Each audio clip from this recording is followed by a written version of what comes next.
সালাম।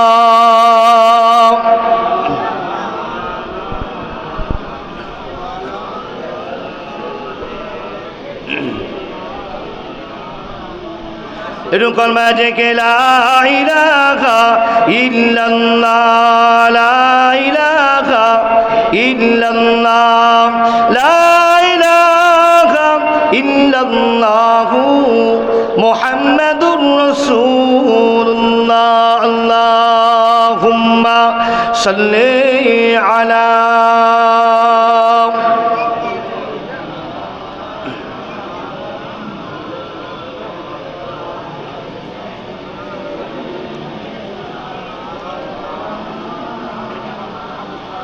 وقال الله تعالى أيضا في كتابه مخبرا وآمرا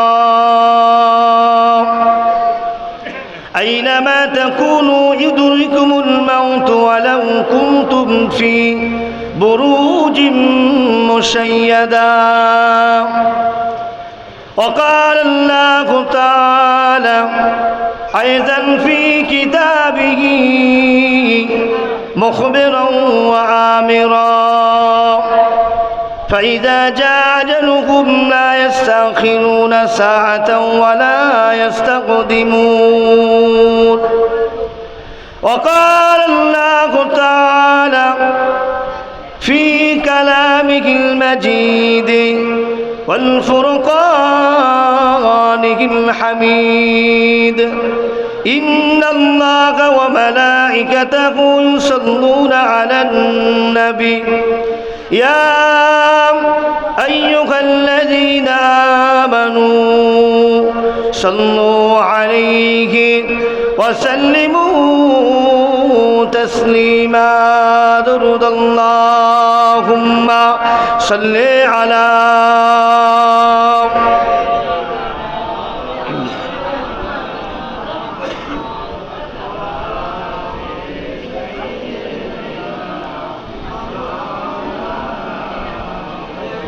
আমার দিনদার ইমানদার ভাইরা, নেককার আল্লাহওয়ালা ভাইরা, নওজান যুবকেরা, আল্লাহ পাক আজকের এই মায়ে শাওয়ালের চাঁদে এক বাবারকাত দিনে লা কালমা খানি সব রেসানির মাহফিলে আল্লাহ পাক আমাদের মতো গুনাহগারকে আল্লাহ হাজিরা করে নিয়েছেন। বলেন না আলহামদুলিল্লাহ। এই এমন একটা মাহফিল, এই মাহফিলে আপনি যদি বসি, আল্লাহ নবী বললেন আমার আপনার নামায় আমলে আল্লাহ পাক নেকিতে ভরপুর করে দেবেন। জোরে বলুন না সুবহানাল্লাহ। এবং সগীরা গুনাহগুলোকে আমার আল্লাহ মাফ করে দেবেন। আপনাদের বিশ্বাস হয়? এই সমস্ত মাহফিলে আপনারা বসবেন, যদিও এখানে ভালো মাইকের ব্যবস্থা নেই, ভালো প্যান্ডেলের ব্যবস্থা নেই, ভালো লাইটিংয়ের ব্যবস্থা নেই, কিন্তু আল্লাহ নবীর হাদিস অনুযায়ী এটা হচ্ছে জান্নাতের বাগান। জোরে বলুন না সুবহানাল্লাহ। এই জান্নাতে যারা বসবে তারা কি পেয়ে যাবে? আল্লাহ নবী হাদিস পাকে বললেন, দুনিয়ার জমিনে আল্লাহ নবী মদিনার মসজিদে নববী শরীফে সাহাবাই কেরাম রিদওয়ানুল্লাহ তাআলা আলাইহিম আজমাইনদেরকে সঙ্গে নিয়ে আল্লাহ নবী মদিনার মেম্বারে খুতবা দিচ্ছেন। দাঁড়িয়ে দাঁড়িয়ে খুতবা মানে তাকরীর বয়ান করছেন। হঠাৎ আল্লাহ নবী বললেন, আমার সাহাবারা, তোমরা কি দুনিয়ার জমিনে আল্লাহ পাকের জান্নাতের বাগান দেখেছো? আল্লাহ নবী জবান থেকে যে কথা বলেন, এটা হলো আল্লাহ নবীর প্রত্যেকটা কথা, ক্রিয়া, কর্ম সব হাদিস। জোরে বলেন না আলহামদুলিল্লাহ। হাদিসে কওলি, যে কথা আল্লাহ নবী বলে, ক্বালা ইয়াকুলু কওলান, বা মানা বললে ওয়ালা যারা বলে, গ্রামারে বলে ক্বালা ইয়াকুলু কওলান, মানে বলে আল্লাহ নবী যে কথা বলেন, তিনটি জিনিসে পরিবেশে হাদিস বলে। হাদিসে কওলি, হাদিসে ফেলি আর হাদিসে তাকরিরি বলা হয়। হাদিসে কওলি মানে আল্লাহ নবী পাক যে কথা বলেছেন, সাহাবাদের সামনে যে কথা বলেছেন, এটা হলো হাদিসে কওলি। আল্লাহ নবী হাদিসে ফেলি মানে আল্লাহ নবী যে কর্ম করেছেন, যে ক্রিয়াটা করেছেন এবং সাহাবাদের করার অনুমতি দিয়েছেন, এটা হলো হাদিসে ফেলি। আর হাদিসে তাকরিরি বলা হয় আল্লাহ নবীর সামনে সাহাবাই কিরামের আমল করেছেন, একটা আমল করেছে, আল্লাহ নবী দেখেছেন, দেখছেন এবং চুপ আছে, তাদেরকে আদেশও করেননি এবং নিষেধও করেননি। এটা হলো হাদিসে তাকরিরি। তা আল্লাহ নবী হাদিস পাকে হাদিসে কওলি বললেন যে আমার সাহাবাই কেরামেরা, দুনিয়ার জমিনে তোমরা কি জান্নাত দেখেছো? নবী পাকের কথার পরে সাহাবাদের মধ্যে দাঁড়িয়ে গেলেন, লা ইয়া রাসূলুল্লাহ, ইয়া হাবিবাল্লাহ, দুনিয়ার জমিনে জান্নাত দেখা যায় ইতিপূর্বে আমরা কোনোদিন শুনি নাই। ও আমার নওজোয়ান যুবকেরা, মুরব্বিয়ানেরা, আল্লাহ পাকে নবী দিন ও দুনিয়ার বাদশাহ হাবিবুল্লাহ জনাবে মুহাম্মদুর রাসূলুল্লাহ সাল্লাল্লাহু আলাইহি ওয়াসাল্লাম বললেন, ও আমার সাহাবায়ে কেরামেরা, জি হ্যাঁ, আমি নবী যে কথাটা বলি, আমি নবী যে কাজটা করি, আল্লাহ পাকের তরফ থেকে আমাকে বলানো হয়। তারপরে আমি নবী আমি তোমাদের সামনে তাকরীর করি। জোরে বলুন সুবহানাল্লাহ। মা ইয়ানতিকু আনিল হাওয়া ইন হুয়া ইল্লা ওয়াহয়ু ইউহা, যে কথা আল্লাহর তরফ থেকে নবীকে জানানো হয়।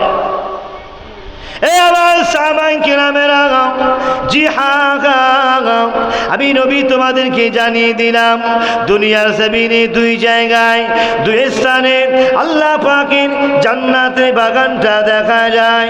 নাম্বার 1 হলো আল্লাহ পাকের আসমানের নিচে, জমিনের উপরে যে জায়গা, যে স্থানে আল্লাহ কোরআনে আলোচনা করা হবে, আমি নবী আমি হাদিসের আলোচনা করা হবে, ওই জায়গাটা হলো আল্লাহ পাকের জান্নাতেরই বাগান। তাহলে হাদিসের কওলি অনুযায়ী আমরা কোথায় বসলাম? এটা হলো জান্নাতের বাগান। এ বাবা সাহাবায়ে কিরামেরা, আমি নবী তোমাদেরকে জানিয়ে দিলাম, শুধু জান্নাতে নয়, ওই জান্নাতে যারা বসবে আমি রাসূলে পাক জানিয়ে দিলাম, হাকিকতে তারা জানো আল্লাহ পাকে দয়া জান্নাতে বসে থাকলো। এবং ওই জান্নাতে যারা বসবে আল্লাহ রাব্বুল আলামিন ওই বান্দা বান্দি থেকে আমার কোটি কোটি উম্মাত উম্মাতির সগীরা গুনাহগুলো আল্লাহ পাক মাফ করে দেবে। কত বড় কথা! এখানে বসলে সগীরা গুনাহগুলো মাফ হয়ে যায়। এবং এই জান্নাতের বাগান, এটা ইতিপূর্বে ঈদগাহ ছিল, ঈদগাহ ময়দান, এর সম্মান হয়তো আল্লাহ পাকের দরবারে বেশি ছিল না। আফজালুল বিলাদি ইলাল্লাহি মাসাজিদুহা, দুনিয়ার উত্তম জায়গা হচ্ছে আল্লাহ পাকের ঘর, মসজিদ। তা মসজিদের সম্মান, ইজ্জত আল্লাহ পাকের দরবারে অনেক বেশি। কিন্তু যেটা হলো জান্নাতেরই বাগান, তার থেকেও কম। জান্নাতের বাগান আল্লাহ পাকের দরবারে অনেক সম্মানীয় জায়গা। তো এই জায়গায় এটা ঈদগাহ বলে ঘোষণা হয়ে ওয়াকফ করা হয়েছে। আজকের দিনে এটা সম্মান আরও আল্লাহ বাড়িয়ে দিয়েছেন। কেন? এখানে কোরআন এবং হাদিসের আলোচনা করার কারণে, কোরআন এবং হাদিসের তাকরীর বায়ান করার কারণে আল্লাহ নবীর হাদিস অনুযায়ী এটা হচ্ছে জান্নাতের বাগান। জোরে বলুন না সুবহানাল্লাহ। ও বাবা সাহাবায়ে কিরামেরা, আমি নবী পাক তোমাদেরকে জানিয়ে দিলাম, ওই বাগানে যে সমস্ত উম্মাত উম্মাতিরা বসবে, আমার কোটি কোটি সাহাবায়ে কেরামেরা বসবে, আমি নবী জানিয়ে দিলাম, ওই দুনিয়ার জান্নাতে বসা মানে আল্লাহ পাকের হাকিকাতে জান্নাতে বসে যে সওয়াব পাওয়া যায়, যে সওয়াব নেকি পাওয়া যায়, আমি বিশ্ব নবী বলে দিলাম, ওই জান্নাতে বসা মানে অটোমেটিক ওই বান্দা বান্দিরা, আমার উম্মাত উম্মাতানিরা অটোমেটিক ওই সমস্ত পরিমাণ সবের হকদার তারা হয়ে যাবে, হকদার তারা হয়ে যাবে। এর মর্যাদা অনেক বেশি আল্লাহ পাক করে দিয়েছে। কিন্তু আমরা মুসলমান, আমরা এই সমস্ত মজলিসগুলো বসি না। রওজাতুম মিন রিয়াদিল জান্নাহ, জান্নাতের টুকরা বলা হয়েছে। আজকের এই কলমাখানি এমন একটা কলমাখানি, সাহাব রাসানির মজলিস, আজকের আমার আপনার আব্বা মা দাদা দাদি নানা নানি বংশের মানুষ যে বা যারা কি বেটা ছেলে কি মেয়ে ছেলে একে একে তারা চলে গেছে, কবরের বাসিন্দা বেড়ে গেছে। দেখেন মানুষ পাঁচটা জগতে আমরা বসবাস করি। কটা জগতে? পাঁচটা জগতে। আমি আপনি মানে দুনিয়াতে আসার আগে আমার আপনার রুহু বা আত্মা কোথায় ছিল? আলেমে আরওয়াহ, ওখানে রুহু জগৎ। সমস্ত রুহুকে আল্লাহ পাক একত্রিত করে বলে আলাস্তু বিরব্বিকুম, আমি কি তোমাদের রব নই? আমি কি তোমাদের প্রভু নই? ওখানে আমরা সকলে এক বাক্যে জবাব দিয়েছিলাম, ক্বালু বালা শাহিদনা, অবশ্য হ্যাঁ জি, আপনি আমাদের রব, আপনি আমাদের খালিক, আপনি আমাদের মালিক। জোরে বলুন না আলহামদুলিল্লাহ। আমরা পাঁচটা জগতে বসবাস করি। নাম্বার ওয়ান হচ্ছে আমি আপনি দুনিয়া মায়ের পেটে আসার আগে যে জগতে ছিলাম সেটা হচ্ছে রুহের জগৎ। কোন জগৎ? রুহের জগৎ। রুহের জগৎ থেকে আমি আপনি কি করলাম? ওখান থেকে ট্রান্সফার করে আল্লাহ পাক আমার আপনার আব্বা মায়ের মিলনে এক ফোঁটা নাপাক পানি দিয়ে কি হলো, আমি আপনি দ্বিতীয় জগতে মায়ের পেটে ছিলাম। ক নম্বর জগৎ? দ্বিতীয় নম্বর জগৎ। প্রথম হচ্ছে আলেমে আরওয়াহ, রুহের জগতে আমি আপনি ছিলাম। ওখান থেকে ট্রান্সফার করে আমি আপনি মায়ের গর্ভে ছিলাম। দুটো জগতে আমি আপনি থাকলাম। তৃতীয় নম্বর জগৎ হচ্ছে দুনিয়া। মায়ের পেট শেষ হয়ে আমি আপনি যখন দুনিয়া ভূমিষ্ঠ হলাম, ভূমিষ্ঠ হওয়ার পরে আমি আপনি চলে আসলাম কোথায়? দুনিয়ায় বসবাস করলাম। এটা হচ্ছে একটা জগৎ। তাই নাম্বার 3 নম্বর জগতে, নাম্বার 1 হচ্ছে রুহের জগৎ, নাম্বার 2 হচ্ছে মায়ের পেট একটা জগৎ, নাম্বার 3 হচ্ছে এই দুনিয়া সামায়ের দুনিয়া একটা জগৎ। তাই আমি আপনি বর্তমানে এখন কি করছি? এখানে অবস্থান করছি তৃতীয় নম্বর জগতে, ঠিক কিনা?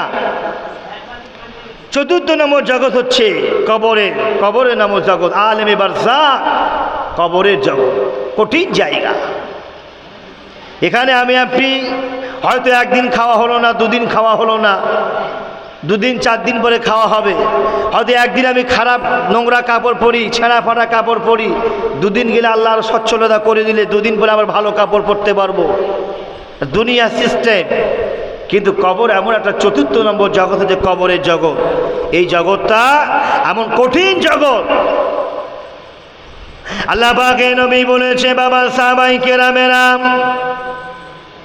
ও বাবার সাহাবাই কেরামেরা, অটোমেটিক তোমরা কবরের চিন্তা, কবরের ভয় তোমরা তোমাদের ব্রেনে অটোমেটিক তোমরা চিন্তা করবে। কেননা কবর এমন একটা জায়গা, আল্লাহ পাকে নবী বললেন কবর হবে আখিরাতের প্রথম মঞ্জিল।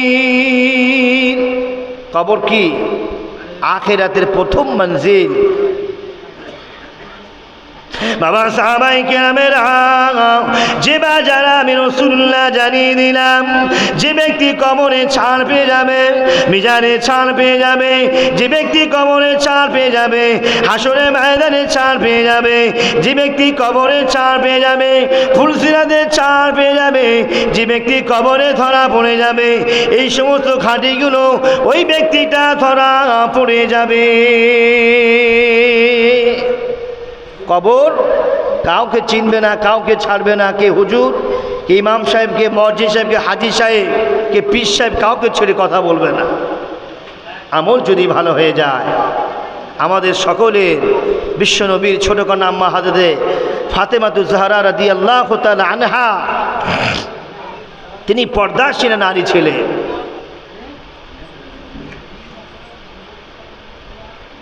সাইয়্যিদাতুন নিসা আহলিল জান্নাহ, তিনি হলেন সমস্ত জান্নাতের যুবতীদের সর্দার হবে, সর্দারিনী হবে। সেই ফাতেমাতুজ জাহরা রাদিয়াল্লাহু তাআলা আনহা, তানাকে যখন কবরে শোয়ানো হয়েছিল, আবু যার গিফারি রাদিয়াল্লাহু আনহু আওয়াজ পেয়েছিলেন, কবর তুমি কি জানো তোমার পেটে, তোমার ভিতরে কাউকে শোয়ানো হচ্ছে? ইনি হলেন বিশ্বনবীর ছোট কন্যা ফাতেমা। ইনি হলেন আলী কাররামাল্লাহু ওয়াজহাহুর স্ত্রী। আনা মাদিনাতুল ইলম ও আলী বাবুহা, আল্লাহ নবী যে আলীর ব্যাপারে বলেছেন, আনা মাদিনাতুল ইলমি ও আলী বাবুহা, আমি বিশ্ব নবী হলাম এই মদিনা জ্ঞানের একটা শহর, আর জ্ঞানের শহরের দরওয়াজা হলো আমার জামাতা হযরত আলী। জোরে বলুন না সুবহানাল্লাহ। এ খবর শুনে রেখে দাও, তোমার পেটে যাকে শোয়ানো হচ্ছে ইনি দুনিয়ার কোনো সাধারণ কোনো মহিলা নয়, দুনিয়ার কোনো সাধারণ নারী নয়। ইনি হলেন বিশ্বনবীর ছোট কন্যা ফাতেমা, ইনি হলেন সাইয়্যিদাতি নিসা আহলিল জান্নাত, তিনি হবেন জান্নাতের সরদারিনী, ইনি হবেন সে হাসান হোসেনের আম্মা জান, ইনি হবেন হযরত আলী কাররামাল্লাহু ওয়াজহুর স্ত্রী হবেন হযরতে ফাতেমাতুজ জাহরা রাদিয়াল্লাহু তাআলা আনহা। কবর সাবধান হয়ে যাও। ও আমার নওজোয়ান যুবকেরা, যে ব্যাপারে খবরটা বললেন হযরত আবু যর গফারি রাদিয়াল্লাহু তাআলা আনহু বলার সঙ্গে সঙ্গে এ কবর সাবধান হয়ে যাও, এ কবর সাবধান হয়ে যাও। তোমার পিঠে তোমার ভিতরে কাকে শোয়ানো হচ্ছে কবর তুমি কি জানো? সমস্ত ঘটনা বললেন। ঘটনা বলার পরে পরে কবর একটা গাইবি আওয়াজ এলো, এ আবু যর, হে আবু যর শুনে কে দাও, আমি কবর কাউকে চিনি না, আমি কবরকে ফাতেমাকে চিনি না, আমি বিশ্ব নবীর কন্যাকে চিনি না, আমি কবর আলী বিবিকে আমি চিনি না, আমি কবর হাসান হুসাইনের আম্মা জানকে আমি চিনি না, আমি কবর যার আমলটা ভালো হবে আমি কবর আমি তাকে ছাড় দিয়ে দেব। কত বড় কথা! আবু যর গফারি রাদিয়াল্লাহু আনহু আওয়াজটা শুনে তিনি চিৎকার দিয়ে উঠলেন, আল্লাহু আকবার। ইয়াসিরের ফাতেমার ব্যাপারে কবর যদি এমন সার্টিফিকেট দিতে পারে, ফাতেমার ব্যাপারে যদি কবর এমন একটা তাম্বি হুঁশিয়ারি দিতে পারে, তা আমি তো আবু যর কোথায়? আমি আবু যর তো সীমিত গোলাম, আমি আবু যর তো আল্লাহ পাকের গোলাম, আমি নিম্নস্থানে মানুষ, আমার আমল তেমন ভালো নয়, আমি আবু যর আমার উপর কি হবে? কবর, আমি যে কথা বলতে চাচ্ছিলাম, কবর হলো পাঁচটা কি 4 নম্বর জগতে আমি আপনি ওখানে বসবাস করব। দুনিয়ায় যারা ভালো কাজ করবে, দুনিয়ায় যারা ভালো ব্যবহার করবে, আচার আচরণ করবে, বিনয়ের সঙ্গে যারা থাকবে, যাদের আমল নামা ভালো হয়ে যাবে, আল্লাহ নবী বললেন তারাই ওই কবরে ছাড় পেয়ে যাবে, নচেত ছাড় পাওয়ার জায়গা নেই। কোনো বংশের গরিমা চলবে না, কোনো নেতার গরিমা চলবে না, কোনো হুজুরের পাওয়ার ওখানে চলবে না। সুতরাং আমল যার ভালো হবে সেই ব্যক্তি কবরে ছাড় পেয়ে যাবে। সুতরাং আমাদের বাঁচার কোনো জায়গা নেই, পালাবার কোনো জায়গা নেই, যদি আমি আপনি দুনিয়ায় ভালো কাজ করে যেতে পারি। আল্লাহ নবী কবরের ব্যাপারে বললেন, ও আমার সাহাবায়ে কেরামেরা শুনে কে দাও বাবারা, আমি বিশ্ব নবী তোমাদেরকে বলে দিলাম, কবর এমন একটা জায়গা, আমি রাসূল পাক সাল্লাল্লাহু আমার যেমন জাহান্নামের ভয় হয়, তথাপি আমার কবরের ভয় অতটা হয়ে যায়। আল্লাহ নবী যখন জাহান্নামে বর্ণনা করতেন, সাহাবীরা কান্নার রোল পড়ে যেত, কেঁদে কেঁদে কেঁদে কেঁদে কেঁদে কেঁদে মাটিতে লোটালোটি শুরু করে দিত। আল্লাহ নবী বিশ্ব নবী রাহমাতুল লিল আলামিন যখন জাহান্নামে বর্ণনা শোনাতেন, কবরের আযাবে বর্ণনা শোনাতেন, সাহাবায়ে কেরামের মধ্যে কান্নার রোল পড়ে যেত। আল্লাহ নবী যখন কবরের আযাবের কথা শোনাতেন, জাহান্নামের ভয় যখন শোনাতে, সাহাবাদের চোখ থেকে ঝরঝর ঝরঝর করে পানি টপকা, ঝরঝর করে পানি টপকে যেত। আল্লাহ নবীর সাহাবী হযরতে ওমর, হযরত উসমান জি নূরাইন রাদিয়াল্লাহু তাআলা আনহুমা তিনি বললেন, এক আল্লাহ নবীর সাহাবী হযরত উসমান গনি রাদিয়াল্লাহু তাআলা আনহু তিনি মনে পড়লেন, হঠাৎ করে কবরের কথা তার বেরোনে চলে আসলেন। কবরের কথা তার মনে পড়ল। আল্লাহ নবী সাহাবী হযরত উসমান, আল্লাহ নবী সাহাবী হযরত উসমান কি করলেন, কবরের ধারে চলে গেলেন। কবরের ধারে গিয়ে এত রোনাজারি এত কান্নাকাটি শুরু করতেন, চোখ থেকে ঝরঝর ঝরঝর করে পানি পড়তে, অঝার নয়নে দাড়ি মোবারক ভিজে দিত। উসমান জানার ব্যাপারে আল্লাহ নবী বললেন, আশরায়ে মুবাশশারা আল্লাহ নবী হায়াতে জিন্দেগিতে 10 জন সাহাবীকে আল্লাহ পাকের নবী জান্নাতের সার্টিফিকেট দিয়েছিলেন। জোরে বলুন না আলহামদুলিল্লাহ। তার মধ্য থেকে উসমান হচ্ছে কি 3 নম্বরে আছে, আবু বকর, ওমর, উসমান জিন্নুরাইন, মানে জিন্নুরাইন মানে 2 নক্ষত্রের অধিকারী। আল্লাহ নবী 2 কন্যাকে হযরত উসমান রাদিয়াল্লাহু আনহু তিনি বিবাহ করেছিলেন। ওই জন্য উসমান জিন্নুরাইন 2 তারকা নক্ষত্রের অধিকারী বলা হতো। উসমান যখন কোনো কবর সামনে এসে যেত, উসমান এত কান্না এত রোনাজারি করত, কেঁদে কেঁদে কথা বলতো, আল্লাহ পাক আমি উসমানকে যদি মানে মানুষ না বানিয়ে, আমি উসমানকে যদি পশু না বানিয়ে, পশু জনের সঙ্গে আমার সম্পর্ক না করে, দুনিয়ায় যে পশুগুলো আছে তারা যদি দুনিয়া থেকে চলে যাবে, দুনিয়াতে তারাও মরে যাবে, ওই পশুর সঙ্গে যদি কারো সম্পর্ক কি খারাপ হয়ে যায়, দুনিয়ার কোনো পশু যদি একটা পশুকে শক্তি থাকার কারণে যদি দুনিয়াতে তাকে যদি গুঁতায়, তারপর যদি নির্যাতন করে, আল্লাহ পাক কিয়ামতের দিনে ও যে ব্যক্তি সবল ছিল আল্লাহ তাকে দুর্বল করে দেবে, আর যে ব্যক্তি দুর্বল ছিল আল্লাহ তাকে সবল করে দিবে। সবল করে দেওয়ার পরে ওকে বলবে তুমি ওনাকে প্রতিশোধ নিয়ে নাও। যে দুর্বল ছিল তাকে আল্লাহ পাক সবল করে দিয়ে ওকে প্রতিশোধ না হবে। আল্লাহ পাক তখন বলবে কুনতু তুরাব, তোমরা সব মাটি হয়ে যাও, একেবারে হিসাব ওখানে শেষ হয়ে যাবে, ওরা যে যার মাটি হয়ে যাবে। কিন্তু যে ব্যক্তি ওখানে ধরা পড়ে যাবে, একটা হচ্ছে ইনসান জাতি আর একটা হচ্ছে জিন জাতি, অর্থাৎ যাকে আমরা আমাদের খালি চোখে দেখা যায় না। জিন জাতি আল্লাহ পাক হিসাব নেবে।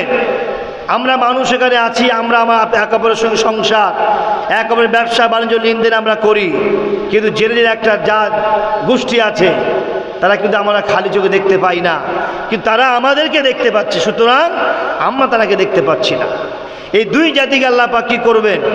কিয়ামতের দিন আল্লাহ হিসাব নেবেন।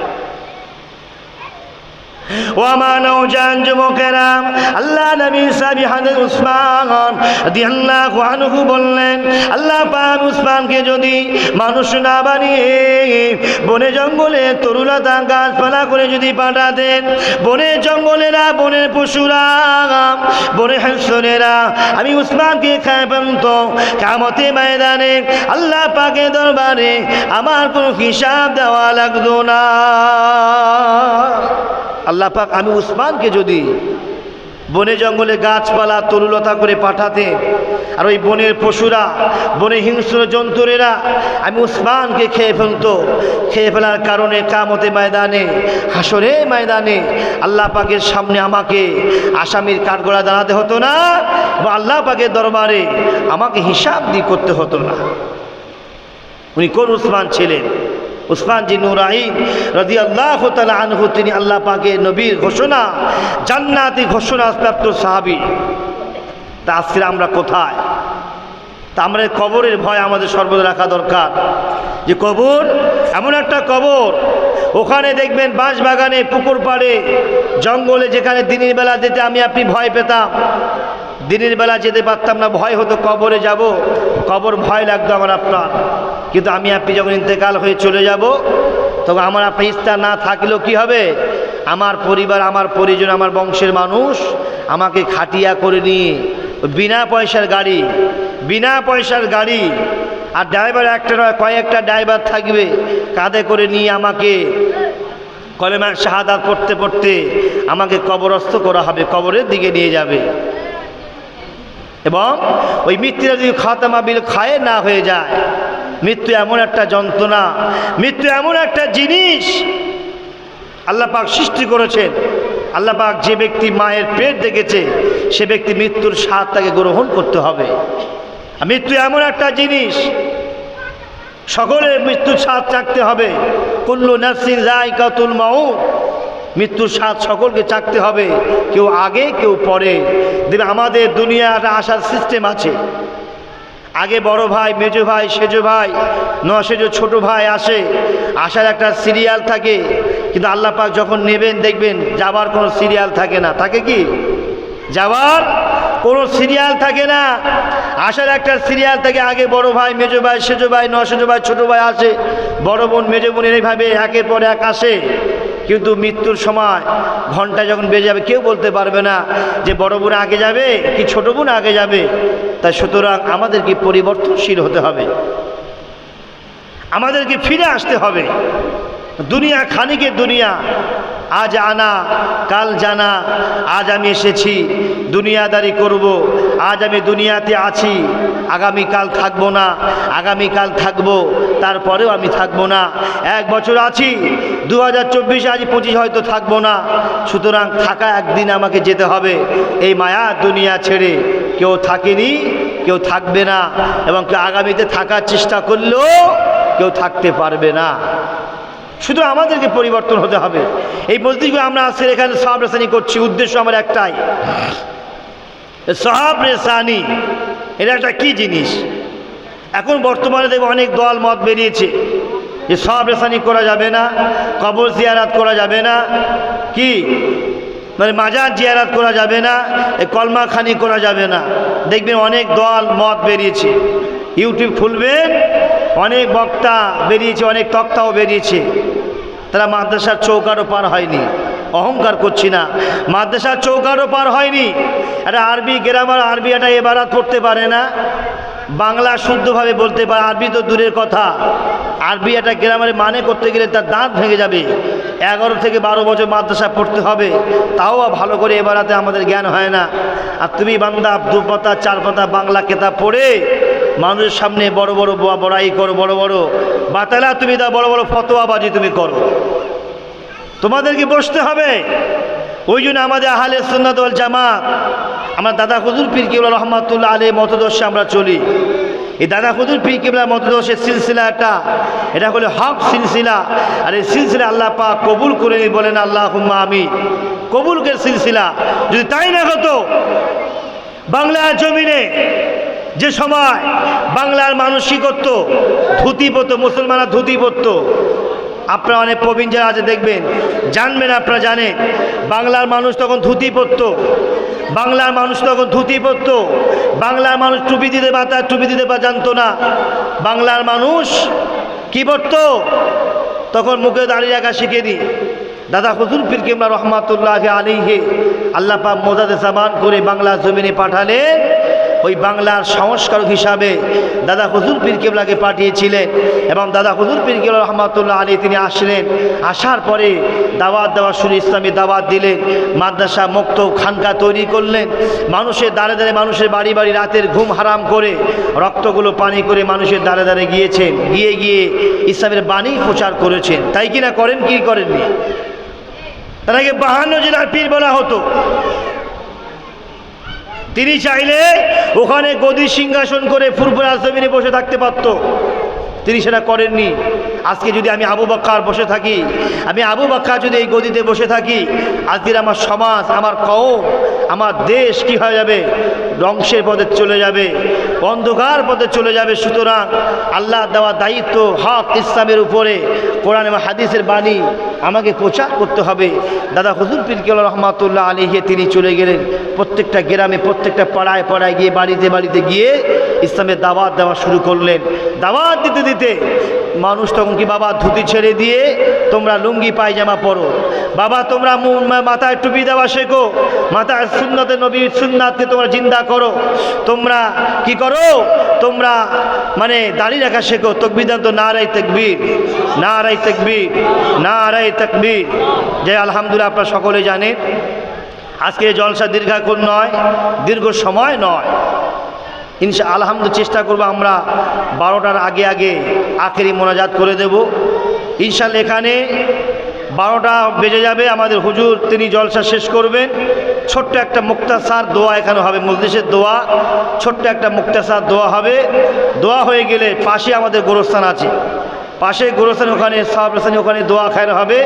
দোয়া খায়ের হয়ে গেলে আলহামদুলিল্লাহ। তারপরে আমাদের যা কিছু ডাল ভাতে মেহমানদের আপনাদের জন্য করা হয়েছে, আপনারা সকলেই দোয়ার পরে আপনারা লাইন দিয়ে বসে যাবেন। আপনাদের জন্য মেহমানদারি করা হয়েছে, আপনারা সকলেই খেয়ে যাবেন। এখন আপনাদের সামনে ওয়াজ ও নসিহত করবেন শুধু জীবনতলা হরিন্দা থেকে আগত আলহাজ হযরত মাওলানা মুহাম্মদ আব্দুল কাইয়ুম সাহেব। তিনি হুজুর এসেছেন আপনাদের সামনে ওয়াজ ও নসিহত করবেন। আপনারা সকলে শ্রবণ করেন। আপনারা যেমন এখনও আসেননি, আপনারা যারা দাওয়াত পেয়েছেন, হুজুর তিনি এসে গেছেন, আপনারা সকলে দলবদ্ধভাবে পাক মাহফিলে আসুন, অংশগ্রহণ করেন। দরুদ শরীফ আল্লাহুম্মা সাল্লি আলা